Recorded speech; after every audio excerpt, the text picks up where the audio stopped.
আপনাদের তো জানিয়েছি আমার দিদি আর জামাইবাবু এসেছে আমাদের বাড়িতে। তো ওরা যে বিশেষ কারণে এসেছে সেটা হলো আমার দিদির ট্রিটমেন্টের জন্য, কিছু শারীরিক সমস্যার জন্য ওর এখানে ট্রিটমেন্ট করা হচ্ছে, ডাক্তার দেখানো হয়েছে।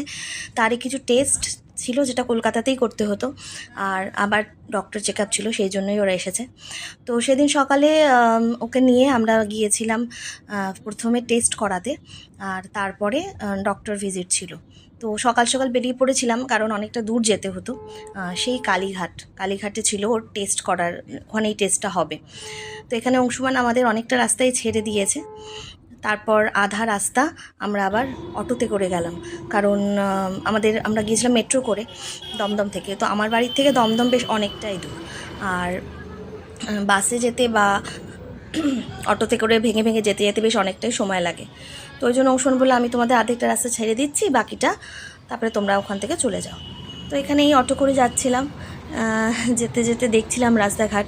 সেদিন বললাম না যে কলকাতার নিউ টাউনের দিক আর কলকাতার অন্য পার্টগুলো, মানে নর্থের পার্টগুলো একেবারেই মেলানো যায় না। তো তাই তুলছিলাম, দেখছিলাম। আর এই দেখুন আমরা এখন মেট্রোর দমদমে চলে এসেছি, মেট্রো স্টেশনে, এবং আমাদের মেট্রো চলে এসছে। ভীষণ ভিড় ছিল, কারণ একদম অফিস টাইম ছিল। প্রথমে তো ভেবেছিলাম উঠতেই পারবো না, এত ভিড় ছিল। তো যাই হোক, তাও মোটামুটি ঠেলাঠেলি করে উঠতে পেরেছি। আর তারপর এই মেট্রোতে উঠে বেশ আধা ঘন্টা মতো লাগলো, খুব বেশিক্ষণ। আর মেট্রো তো সবচেয়ে মনে হয় ইজিয়েস্ট ওয়ে কোথাও যাওয়ার, এত কমফোর্টেবল আর এত ইজিলি পৌঁছানো যায়।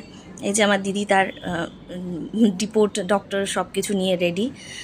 তো তারপরেই মেট্রো আমরা পৌঁছে গেছি, এখানে কালীঘাটে পৌঁছে গেছি। কালীঘাটে পৌঁছে এই যে আমি একটা ছোটো ক্লিপও নিলাম মেট্রো তো সচরাচর আমাদের চড়াই হয় না, কারণ বললাম অত দূর তো জেনারেলি যাওয়ার দরকার পড়ে না। আর দমদম স্টেশনটা এত দূরে, বাড়ির কাছাকাছি যেহেতু কোনো মেট্রো স্টেশন নেই, সেহেতু অতটা দূর জার্নি করে আবার মেট্রো নেওয়া সেটা জেনারেলি হয় না। খুব মানে দরকার পড়লে তখনই যাই। তো সেদিন যেহেতু কালীঘাট যাবো অনেকটা রাস্তা, তো মেট্রোটা ইজিয়েস্ট হতো, তাই মেট্রো করেই গেলাম। তো যাই হোক, এই মেট্রো স্টেশনে পৌঁছে এখন আমরা বাইরের রাস্তা খুঁজছি, কোন দিকটা কোনটা দিয়ে বেরোলে ইজি হবে। তো এখানে ডাক্তার দেখানো হয়ে গেছে, এবার আমাদের খিদে পেয়েছিল।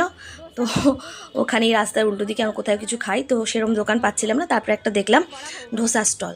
তো ওখানে আমরা তিনজনে মিলে, আমি, দিদি আর জামাইবাবু, আমরা তিনজনে মিলে বললাম তাহলে ধোসা খেয়ে নিই। তো ধোসা সবচেয়ে ভালো আমার মনে হয় খাবার। দিদির অনেক বারণ আছে খাবার অনেক কিছু, তাই জন্য ধোসাটা সেই হিসেবে তুলনামূলক বেটার আমার মনে হয়। তো এই যে আমরা খাচ্ছি, আমি, আমার পাশে এই যে দিদি, এটা জামাইবাবু ক্লিপটা নিয়েছে। তো ব্যাস এই ছোট্ট ক্লিপটা আপনাদের সাথে আজকে শেয়ার